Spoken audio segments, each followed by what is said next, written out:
आप सबको तो पता है 1 अप्रैल को अप्रैल फूल मनाया जाता है। अप्रैल फूल ईसाइयों और यहूदियों के बुरे रसूमात में से एक है। उस दिन लोग खूब झूठ बोलते हैं, दिल खोल कर झूठ बोलते हैं। झूठ बोल बोल कर एक दूसरे को बेवकूफ़ बनाते हैं, एक दूसरे को धोखा देते हैं। जो जितना बड़ा झूठा होता है और चालाकी से अपने दोस्त को बेवकूफ़ बनाता है, उसे उतना ही अक्लमंद समझा जाता है। हालांकि हर मजहब में झूठ बोलना गुनाह समझा जाता है।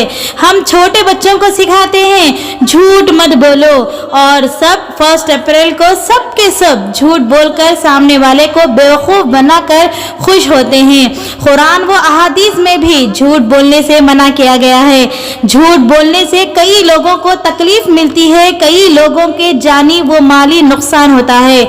इसलिए हम सबको चाहिए कि अप्रैल फूल को झूठ बोलने का दिन ना मनाएं।